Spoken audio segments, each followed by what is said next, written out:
Hi, good morning. It is Monday, October 7th, 2024 here in Sarasota, Florida. That's the Gregorian matrix date. The date on the 13 moon Dreamspell Galactic calendar is Electric 18. Today marks a new wave spell on the Galactic calendar. We are through the blue storm wave spell and we are on to what's called the yellow human wave spell. So for the next 13 days, the energies associated with the solar tribe of yellow human will be accentuated. Those energies are influence, wisdom, and free will. Influence, wisdom, and free will. And it is with those words in mind that I make this recording today. We influence one another, and we are influenced by one another with all of the choices we make, with the choices with what we say, what we do, what we think, what we create, what we put out in the world. We all contribute to the collective and therefore also are affected by the collective. And I believe that we are being called to really, really examine ourselves during these times and understand to what we are contributing and be very cognizant about each step we take. And to live with that sort of consciousness is something that requires slowing down and more time than what a lot of the pace of our mainstream society allows for, unless one makes a conscious decision to slow down. For me, on my individual journey, the past almost 14 years now, but certainly the past 12 years, I made that conscious decision when I left the mainstream world for good. At the end, when I did not return to Seattle, Washington, and a job waiting for me at Microsoft, I elected to not go back at the end of 2012 and stayed here to launch through my company of me this knowingness, this newfound knowingness within, that nothing in our world, nothing I had been taught or conditioned to believe was what it seemed. And upon taking that leap of faith, I set in motion a very, very different approach to life. One that has been, as compared to my previous 38 years at that point, one that has been slowed down, one that now at that point with a very new understanding of the mechanics of reality, if you will. Now, by no means am I saying I understand it all. I'll never make that claim, but I do know that what we experience is our individual reality. The physical component is the last piece. And that is a result of all the inner energy that's going on with our thoughts, our beliefs, our words, and then what we then express outward. Those thoughts and beliefs are inside and non-physical. And then we give voice to it. We write it down, we speak it, and we put that energy out. And all of that goes to contributing, to attracting into our reality and to contributing to the co-creation. And there's absolutely no way I had that understanding prior to my spiritual awakening at the end of 2010. So when I made the choice to launch full blown, to leave the mainstream world as I knew it, and to really take a literal, real leap of faith and put all of my resources that I had into now beginning again. I came back to Florida actually at the time with no plans to stay here, because even though I've been here now over 30 years, it's an interesting story in that I have a very interesting relationship with the state of Florida and my connection to it. that's for another share, but I did not intend to move back to Florida again permanently, but that is what happened. But the most magical aspect of it was one, it was unplanned, and two, when I came back from Seattle, all I had was a suitcase and my bike. And so I literally started anew. And every single choice, and now every single thing that represents my physical reality in the current moment, has been with a level of consciousness and awareness that so far surpassed the first, part of my life up until that point. And I have maintained that level of consciousness. And it is, and as a result, the wisdom that has been garnered through that journey with that awareness, and coupled with massive amounts of unlearning and massive new amounts of discovery, it just means that the place from where I share is certainly unique to my own journey, but it's just so different than any of the, it's just so different to how I lived my life before the awakening, when I blindly trusted the institutions and systems around me because I just didn't know any better. So today, I am going to allow myself to bounce from lots of things, lots of topics, lots of things have been brought to the surface. I don't even know where to begin. And I don't know that I'll release this at all. I don't know if I'll release it in its entirety or if I'll chop it up into pieces. I just know I need to capture some of the things that have been brought to the surface as a currently what is being the storm that is approaching our state less than 2 weeks after the previous storm. I think this one's called Milton. The last one was Helene. The one before that was Debbie, all within the past 2 months. And it's exhausting. It's exhausting. And I also am coming fresh off of a back-to-back out-of-state, back-to-back trips, which I haven't done flying out-of-state back-to-back trips in quite a while.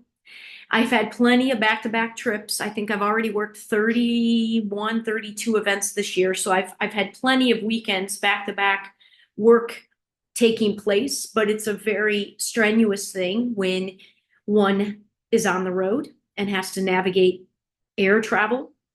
The Chicago trip, which was 2 trips ago, was navigating around Helene and made extra exhausting, as if the event working that isn't exhausting enough. Leading up to it, we had a lot of time and energy that needed to be spent to figure out how to get our team of 5 up there. And for a minute, we weren't even sure if we'd be able to get up there.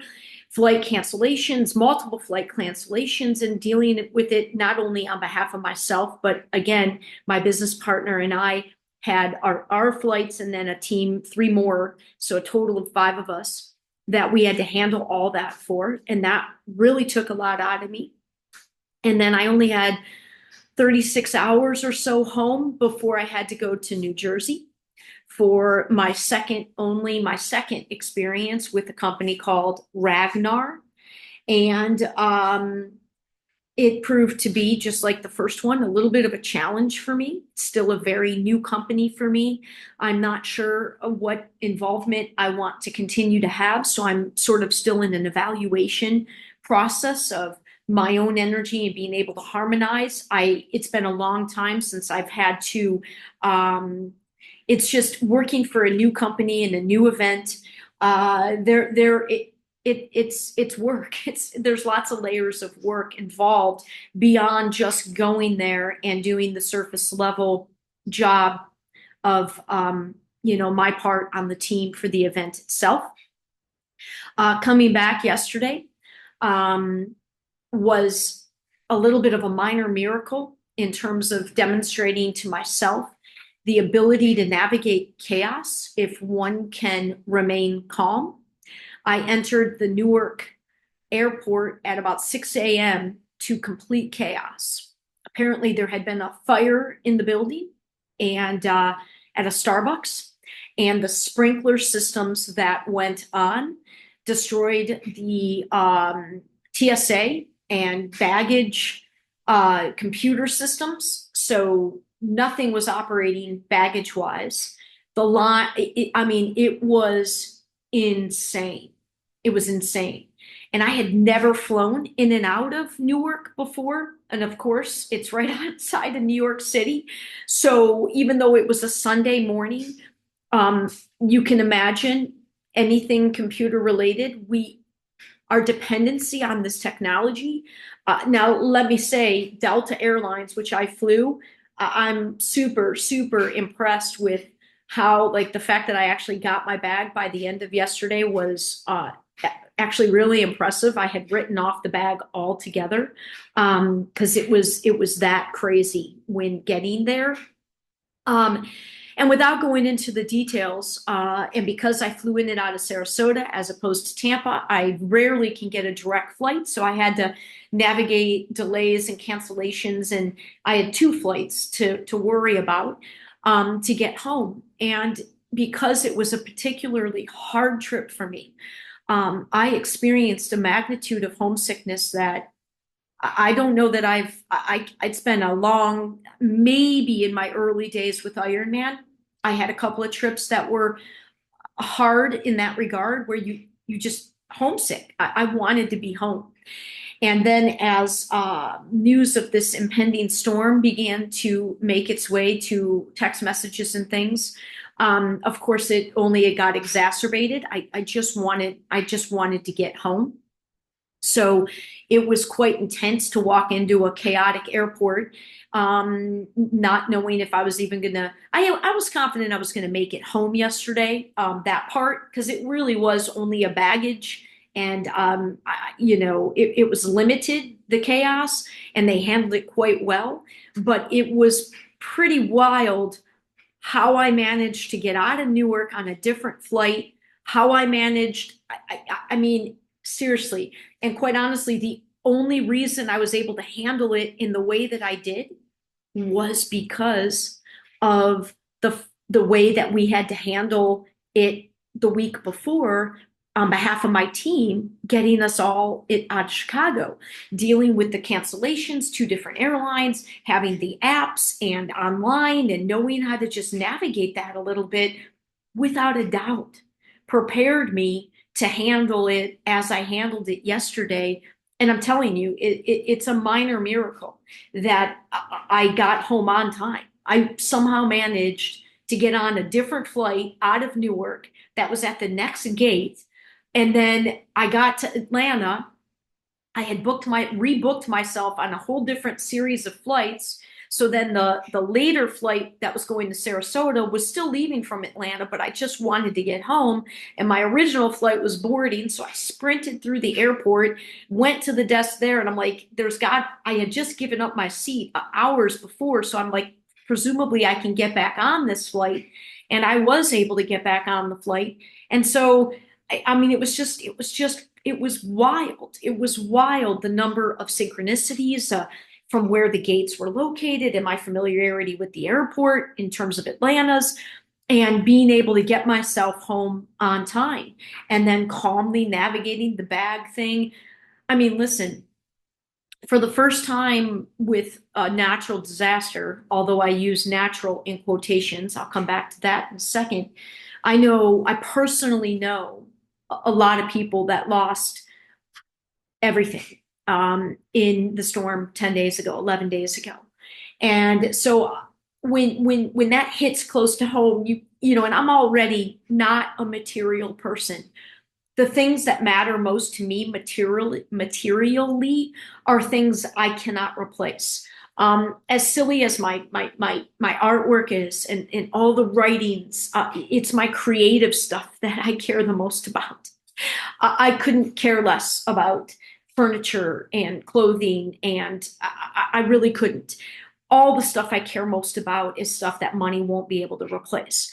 And so I've already been in this mode of really, it's been very intense. we haven't even been able to go out unless you live on the barrier islands.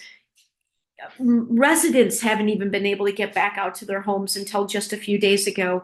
I mean, we were literally just hit with unprecedented storm surge that destroyed the entire, all the way up the east coast, the west coast of Florida, and so that has been a lot.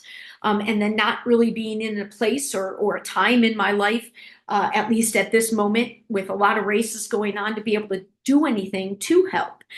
So it's really heavy, and a lot has been brought to the surface.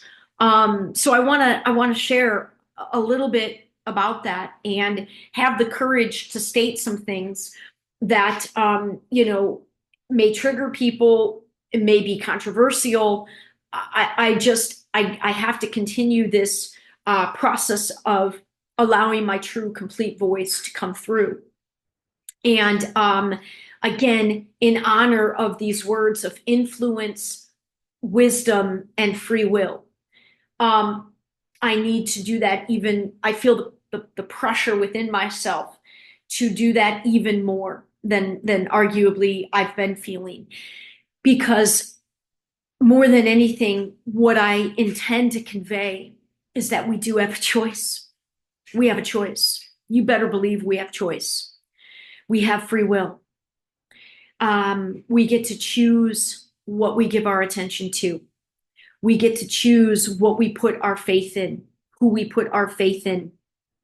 We get to choose who we collaborate with and what we collaborate with as we co-create reality around us. And I have learned that in unbelievable ways on my own journey in the past 14 years. And like I said, I need to share a little bit more detail about that from this higher perspective, and share some opinions and perspectives that I have that may trigger, upset, whatever, garner, make people have judgments or comments that, and I can't be concerned about that. So first, it's very interesting when you hear during a storm, outsiders' opinions on, why don't people leave? Why don't they just evacuate? Why do people stay living in Florida when they know it's a swampland? And all I can do is speak from my own story, from my own perspective. That's what I know. That's what I can be honest and transparent about. I can't speak the knowingness, the level of knowingness, to anything else outside of me, except for what my story has been, my journey has been, and what my heart conveys to me. And I can tell you that although Florida, I feel like I ended up here. Yeah, I mean, the whole thing has just been so interesting. I didn't consciously choose Florida. It chose me through a basketball scholarship with, you can't tell on camera here, but I'm not even 5 feet tall. So therein lies one of the first examples when I had my awakening of, holy shit, something much bigger than us really does guide things. Because without doubt that my destiny, I was absolutely intended and needed to get pretty far away from my immediate family dynamics in order to change sort of the behavioral patterns ancestrally in my family, and to heal the wounds. I needed that distance, and I would have ended up at Michigan or Michigan State. I mean, like everybody else that I graduated with, or a lot of my peer groups. That's where I would have gone to school, was University of Michigan or Michigan State. I had zero plans to get any sort of scholarship, athletic or academic. And it was the athletic one first. And then when I relinquished that, a full ride academically, that allowed me to stay at the University of South Florida, fully covered financially. And so Florida sort of chose me. I ended up getting married to somebody I shouldn't have married. I mean, shoulda, coulda, right? I didn't understand love and the commitment I was making. And quite honestly, it was more directly related to the fact that I had almost been destroyed by my first love experience, um, which was quite intense, falling in love with an older married man. Although the relationship was never physical, it was very deep and profoundly affected me. It saved my life in high school, literally. And then it almost destroyed me, as I almost destroyed a family at 19 years old. And then the ending, the inevitable ending of that relationship almost destroyed me. And in many ways, I put up massive walls around my heart to protect myself. And so then I married somebody that I cared about, but I had no business getting married. No business. But he was third generation Tampa. And, you know, by that time, and then by the time of my divorce, which was just a few years after I got married, here I was in my late 20s, not really with a plan B. And so far, my whole adult life had been in Florida. I mean, that's all I knew.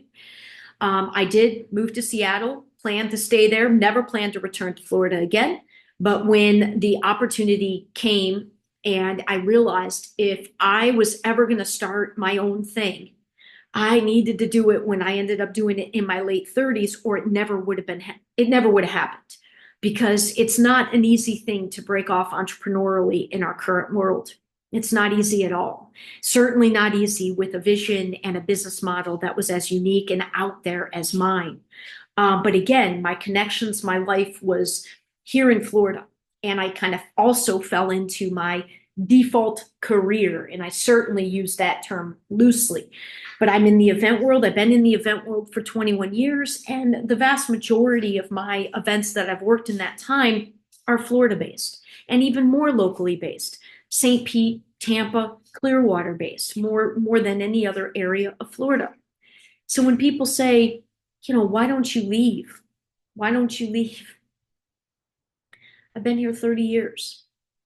Whether it resonates deeply as where my, you know, it's not my place I imagine staying for the rest of my life, but it's where I've been for 30 years. It's where I can't just replace my work easily if I were to leave. My home that I now have owned for 8 years. Again, it's not my dream home, but it's not the material part of it. It's energetically who I've become in this home. I've owned it for 8 years, but I've lived in it almost 12, longer than I've ever lived in any other home. My good friend and neighbor who lives 2 doors down is like a mom to me. It's like a second mom to me. She doesn't have kids. She's older. She's just a few years younger than my mom.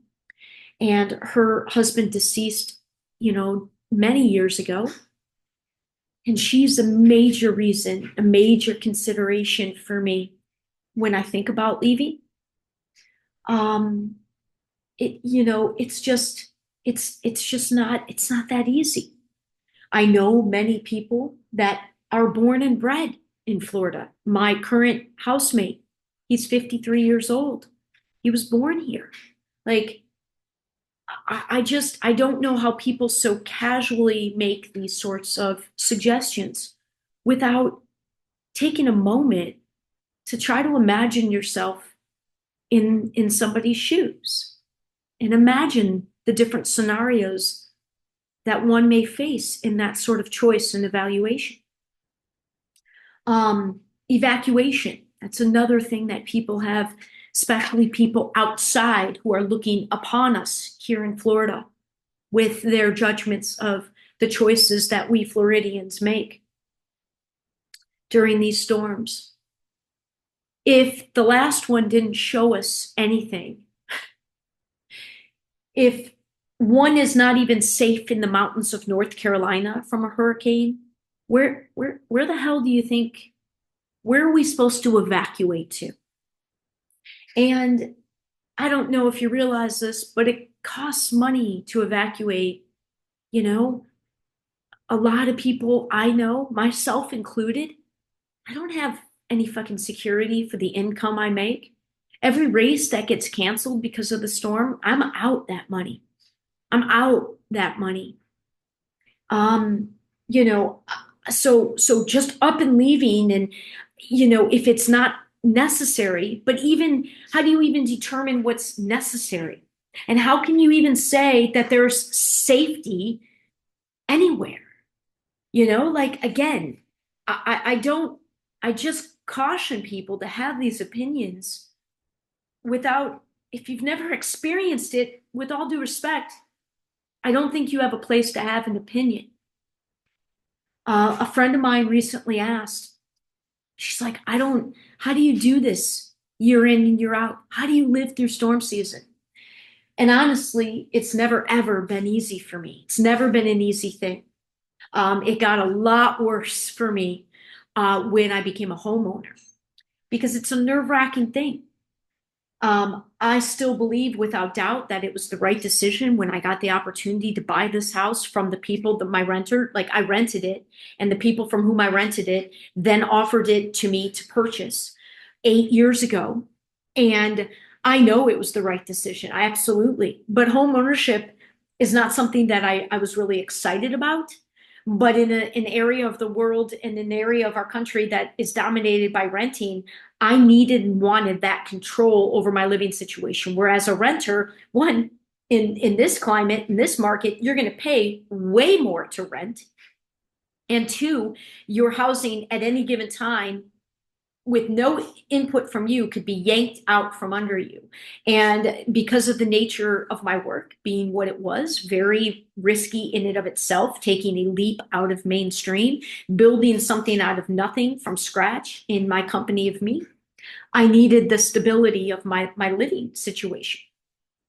And the stability of my living situation also afforded me the space, the very literal space to heal from these wounds that went back to my childhood.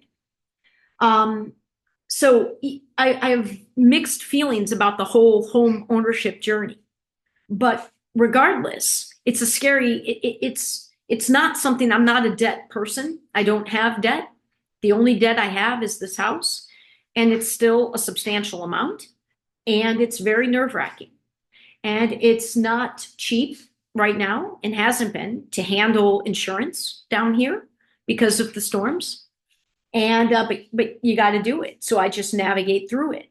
But the insurance coverage I have for hurricane coverage is a massive deductible. And if a hurricane hits, it's another 30% on that. So when the storms blow through as a homeowner, yeah, it escalated when I became a homeowner. My stress of the storms, but what that causes, the opportunity that has been, is to really use them as opportunities to break my deep conditioning of unnecessary and, quite honestly, useless energy directed towards worrying, because worrying doesn't do anything, and really continuing to focus on the understanding and the knowing that I have in that how I think about what's approaching matters. So remaining calm and positive and hopeful, despite how naive that may seem on the surface. Over the years, I've gotten better and better and better at having my energy represented by those words as opposed to the worry and fear. Now, things got a little easier when I updated my windows, did it in 2 rounds, extremely expensive, but my windows around my house are equipped for up to a Cat 5 hurricane. I recently got a brand new roof, and then just a couple of months ago had hurricane clips put on the roof. So in terms of the stability of my home to withstand a storm, I've done absolutely all I can. Now, I don't care if you have the strongest fucking roof in the world, it's not going to stop a tree falling through. And if a big storm, the storm I've been present for here that was the worst thus far was 2 years ago. I forget the name of it. No, I don't even remember the name of it, to be honest. 2022, September. And I think we got sustained winds in the mid to upper 70s, which means we had gusts for sure in the 80s and maybe even in the 90 mph. And that was a solid 18 hours of just sitting through, watching the winds increase and just praying and hoping and staying calm that we'd be okay as I stayed in the house and just weathered it. Now, that was before the new roof. Now I've got the new roof with the hurricane clips and the hurricane windows.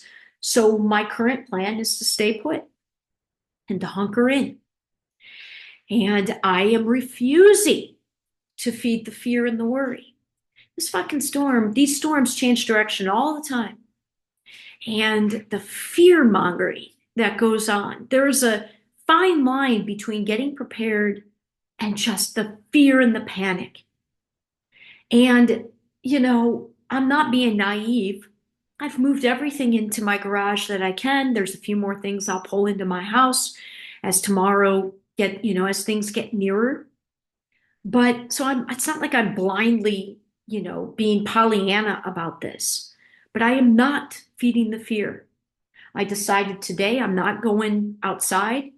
I'm still dealing with 2 broken cars. So one of them was fixed last week, but I only had 36 hours home, so I couldn't go get it. So I got greeny this morning because I'm like, well, if a big storm's going to hit, I at least want both of my old cars in the garage, because if they get totaled at the car place, insurance ain't going to give me shit for my cars because they're both so old. They're not worth, on the dollar side, like they're not worth dollar wise. They're worth that to me because they're my vehicles and they're still in okay shape. But if they get totaled in that process, they aren't worth shit. So let me get both cars in the garage and just, hunker in. And what I've been doing consciously since returning home yesterday is really sending only dissipating, I don't care how crazy it sounds, thoughts of dissipating this storm, believing, actually knowing that matters.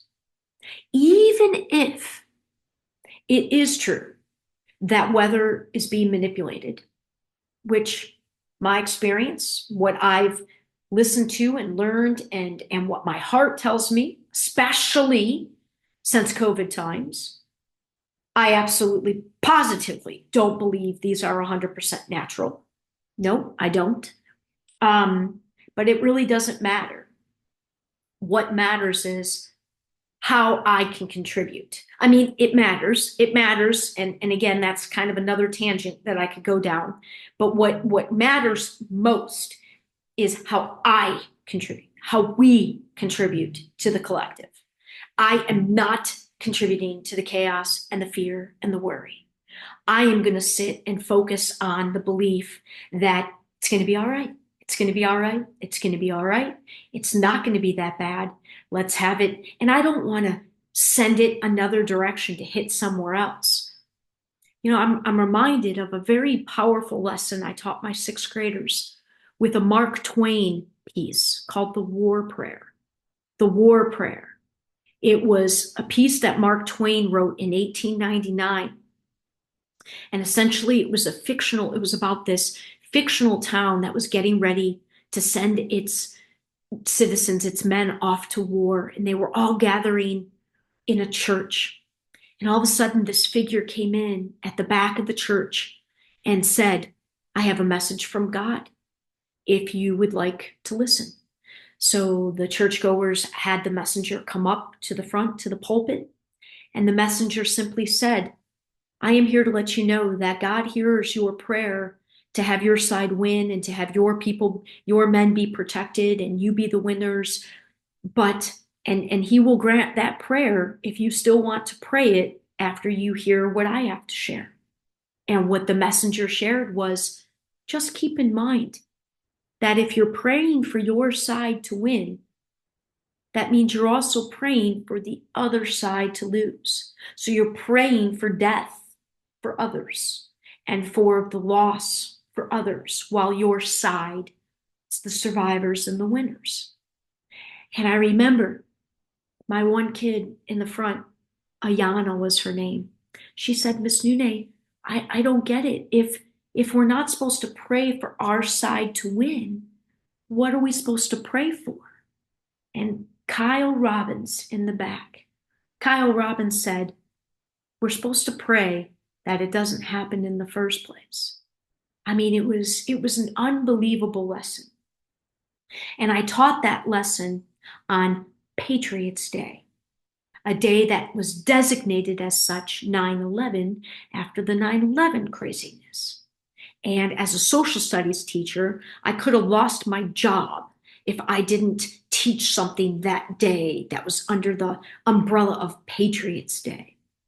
And that was a very intense thing for me because of that's when I went down the rabbit hole for 9/11. So I that's when I first learned, man, our governments cannot be trusted. This government thing, this leadership, like, wow, man, there is a lot more going on than what any of us, if you don't go down the rabbit holes and you blindly believe this stuff, wow. And when you do start going down the rabbit holes, you'll start to see nothing is what it seems.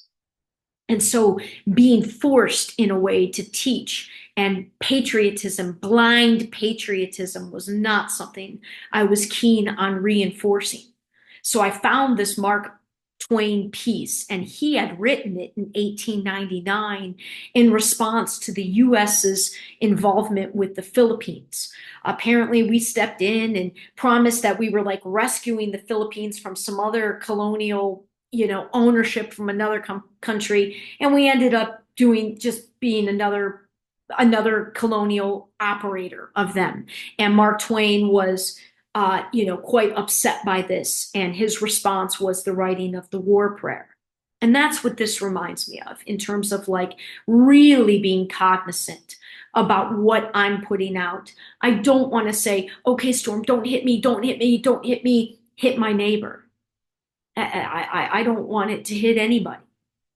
So the next best thing is just to dissipate, calm it down, dissipate it.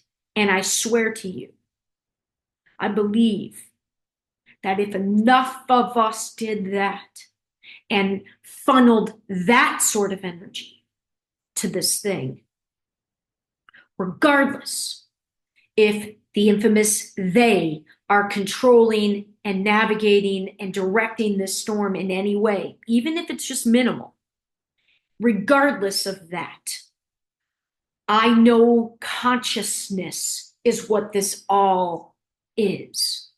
And the power of consciousness, the power each of us has, is real.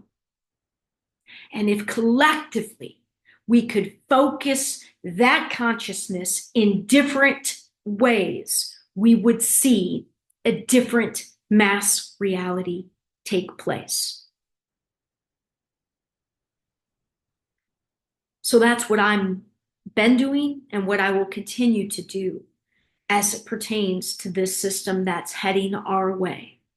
I will continue to send light, love, dissipating, calming energy into it.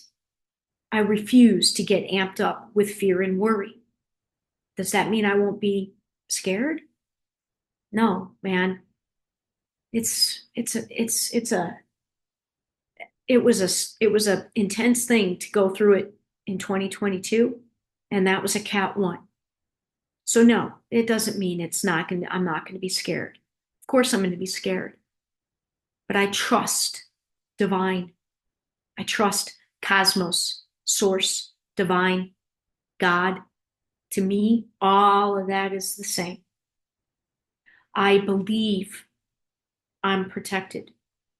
My experience yesterday, as silly as it may sound, to use that as an omen and an indicator for what I'm about to face and what my community is about to face, I don't give a shit.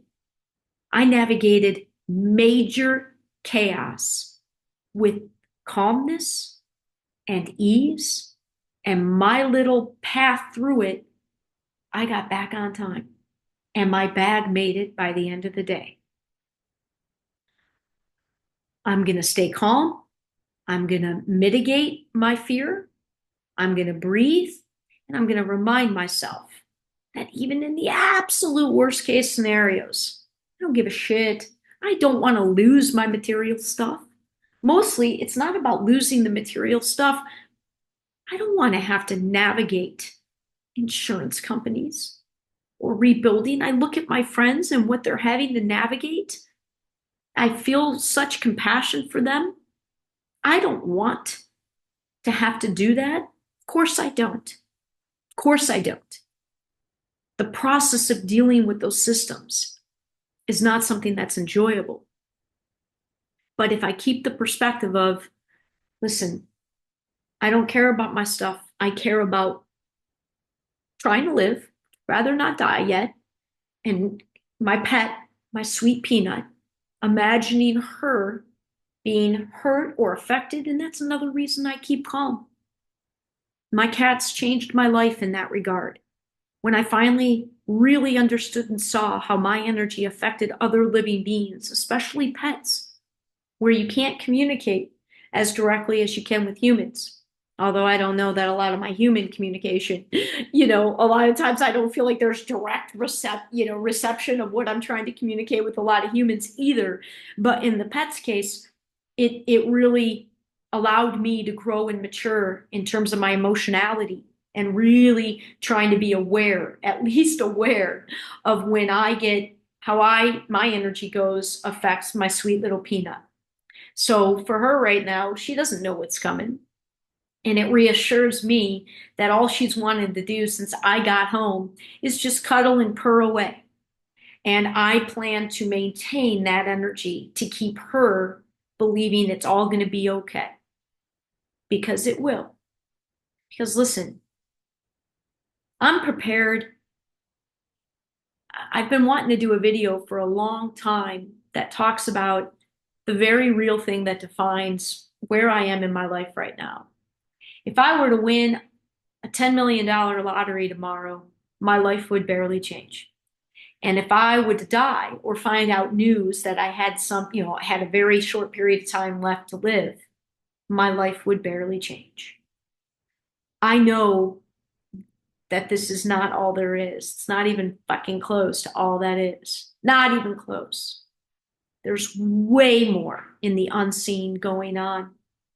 And we are in powerfully shifting times where we're evolving and rising higher as a species, understanding that truth with a capital T, which will result in a very different manifested physical reality.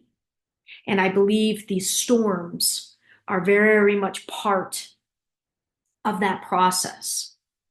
Now, the one other piece that I wanted to also talk about is the other thing that's really hard is being smack dab in the center of a place where the politicalization of everything. And I've heard some people say, well, the environment, climate crisis, it's not political, it's just what's around us. Listen, I am a very nature-based person. My life is way simpler than most. There's plenty in my world that are even simpler than me and more minimalistic than me. But I love nature. But I am not political. But if you can't see how everything has become politicized, then your eyes are not open. Because yes, when you're in the thick of it, in the thick of tragedy, that red and blue goes away. But man, I have a brother that I respect my brother has walked his walk for a very long time. After a period of years of not being in communication with him, we reconciled recently. He has 10 acres up in Michigan, a rural part of Michigan, and is doing phenomenal things. But what my brother also mirrors back to me is what I remember realizing about myself back when I was political decades ago. And when I was on the blue side. And I remember realizing at one point that because of how politicized the environmental issues and climate crisis had been, it almost made me wish and contribute to environmental disasters happening because that would make my side right. See, we're right. And if you have to, if there's sides on an issue, if there's sides, and it's not just speaking about an issue, but all the issues in our world have the red and blue side, in our country at least. All of them. All of them. We are still vastly approaching them from the current paradigm that is clearly not unifying and clearly corrupted. Red and blue are the same coin. They're two different sides of the same corrupt coin. And when I made the realization that, I mean, this was back during Al Gore's An Inconvenient Truth and things. And what I found was, like, wait a second. I'm almost wishing that there is environmental crisis so that the blue side is right, because everything was sides. Because, and I bring this up with my brother because he recently said, all of this makes me feel justified in, because he's not had an easy journey either. It's not easy when you're, you know, in the case of my family, my brothers and I, we are quite above average in terms of our intellect and our intelligence. And there's a lot of pressure on those folks to do certain things and to certainly follow along. I've said before in another video, the smartest of people in our country have been the most used, in my humble opinion, to serve the agendas of people that are not of the light. Again, my opinions. The smart ones are the ones that have been the biggest tools, the biggest pawns manipulated.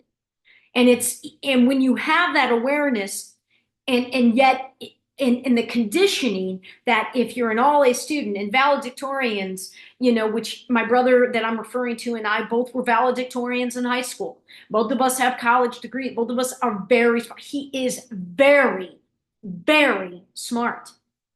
And most of our family looks at us and they can't quite understand our journeys, because my brother could easily have been making loads and loads and loads of money somewhere using his highly mathematical and scientific brain. He is very smart. So it has been a really tough journey, as mine has in a very different way, to pave our own path. And I respect the hell out of that with him. I always have. He's one of the hardest workers I know and one of the smartest people I know. But when he says something like, now I feel justified with all that I've been saying and with, you know, what he's been focusing his attention on, that makes me cringe a little, because I'm like, see, that's all the good you're doing. It's just having an awareness that that matters. If you've got thoughts that are directing, there's a part of you that is almost wishing for this so that you're right.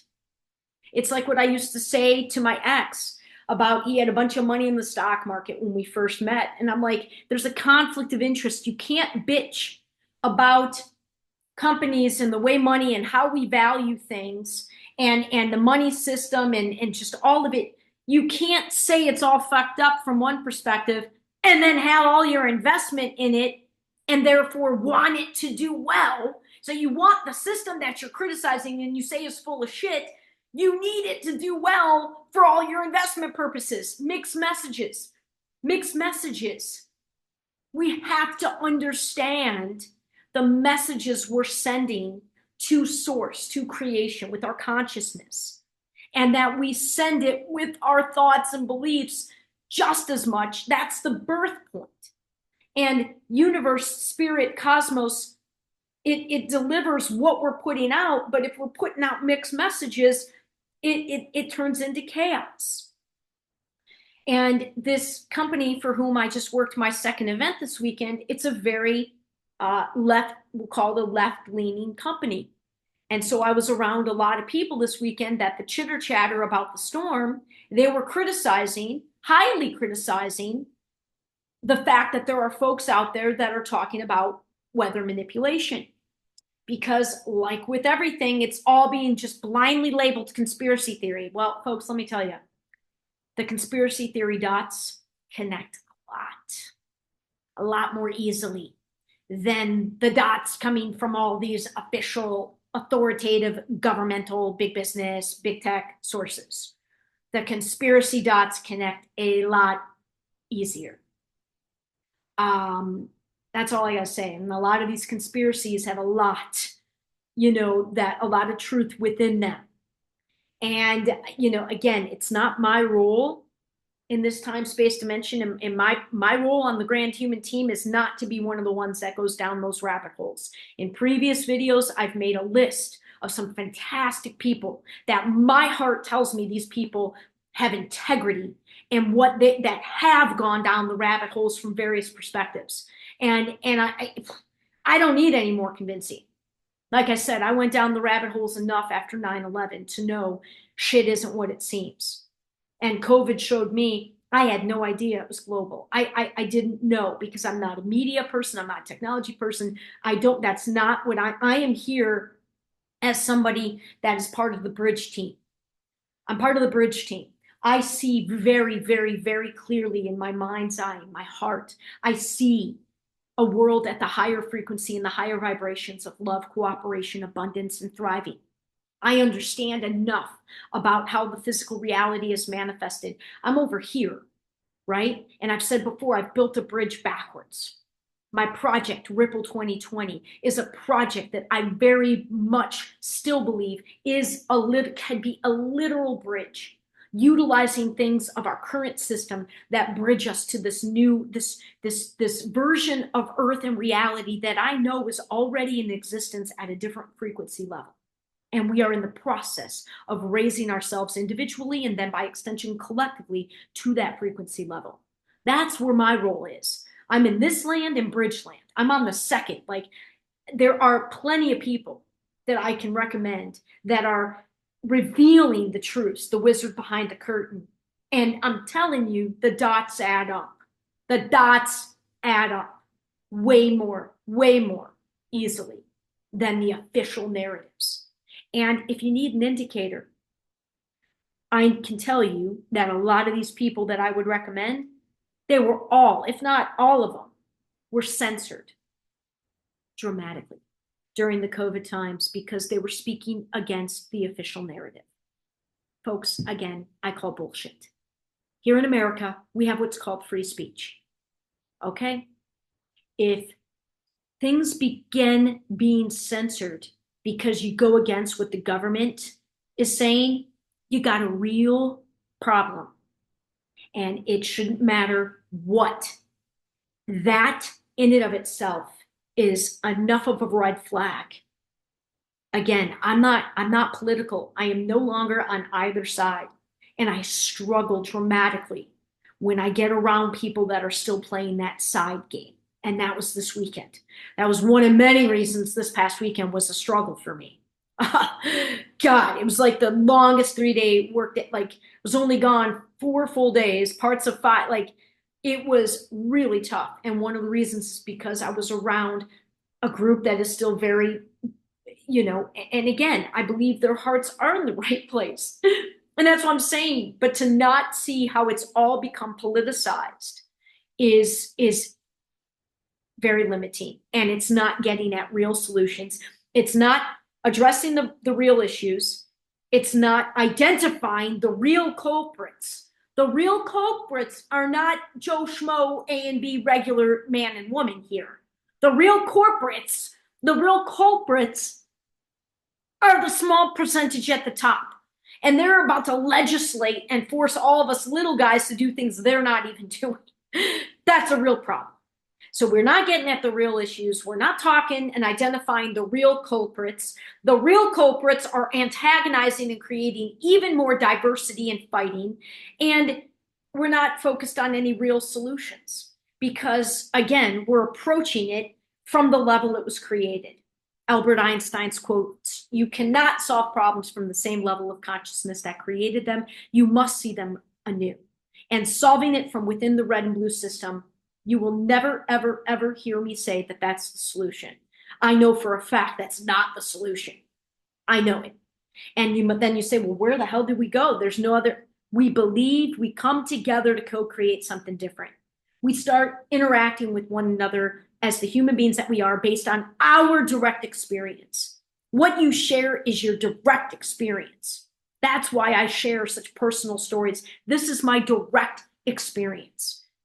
And I have a direct experience that isn't very, I long to be more isolated and more honed in, but my path is quite broad.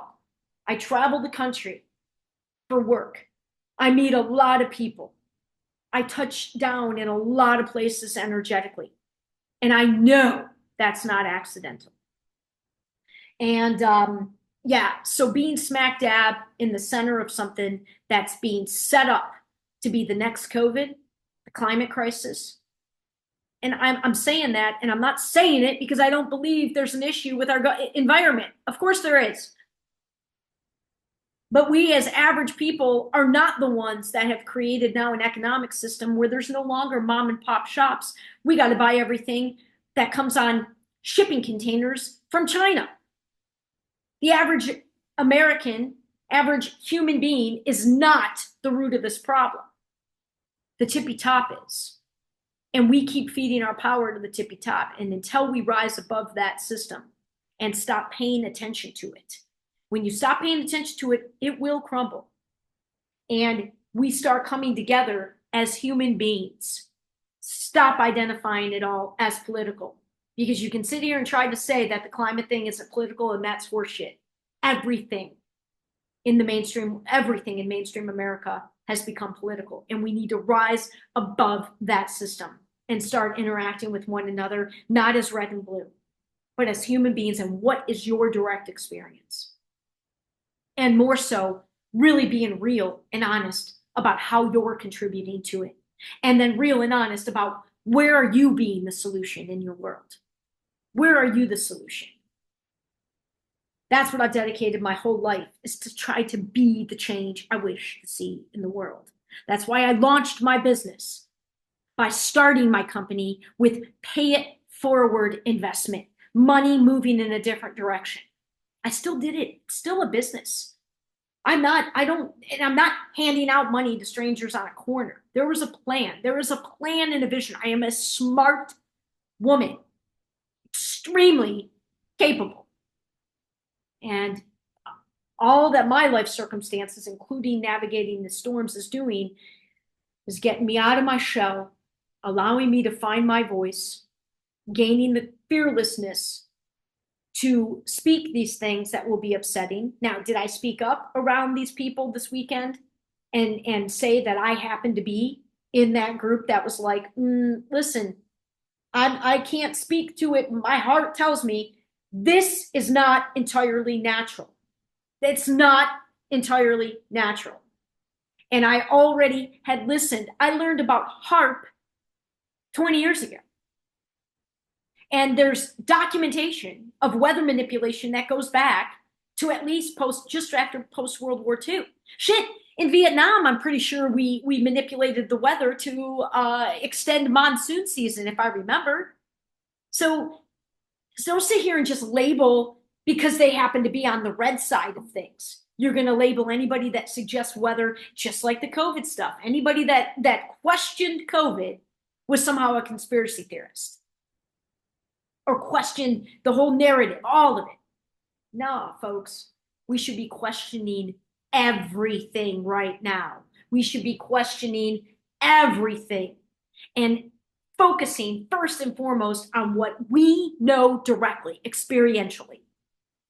That, again, is why I share the way I share and why my work might not appeal to, it's not going to appeal to the masses because I'm sharing my individual story, but my individual story is the collective story because we are all connected. And yes, it's and both time. Remember, power of paradox. It's and both time. And it's going to be an intense week.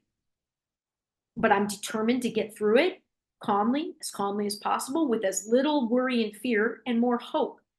And trust and knowingness that no matter what, I'm going to be okay. I'm going to be okay. The people closest to me are going to be okay. And I'm going to continue. And I encourage all of you out there to continue, especially those of us locally, to continue to believe and send positive, dissipating, calming energy to this storm instead of further chaotic energy. All right, a long one. I don't expect anybody watches it all the way through. I don't really care. And I think I'm going to go ahead and upload this right away. Oh, also, there are 3 other videos, 2 that I did almost 2 weeks ago now, and 1 that I did last night that I may or may not. And the timing of it all may be weird because it's always weird to go backwards and release things that were recorded previously, but it's interesting. They're interesting what I speak about, and then to revisit them now a couple weeks later. So we'll see if I put those out there or even this one. In the meantime, stay safe, everybody. Think calming thoughts. Believe and know that we're going to be okay. And let's come together as humans. Let's rise above the politicalization. Let's get away. Believe we can get away from all of it. I promise you, there is something better on the other side of that very limiting system that's not unifying, because as long as there's sides, there's got to be a winner and a loser. And trust me, investigate your own, think about the war prayer. If you're wanting your side to win, then you're voting for another side to lose. And in a world, in a reality, in the greater truth is we're all connected. So it really behooves us to not wish a part of ourselves to lose, because it just continues to manifest this chaos. Individually, we have an opportunity to rise above it. My story from yesterday showed that to me. It was a great little lesson for me. I rose above the chaos yesterday, and by I got home on time, against all odds that was going to happen, against all odds. And if enough of us learn and honor that we really do have way more control than we think, more power than we think, and rise above these games of sides, the more that do that, then the collective rises. And that's ultimately what I'm trying to be a reminder of, influencing you to remember your free will and to have wisdom in your choices. Okay, more to come later.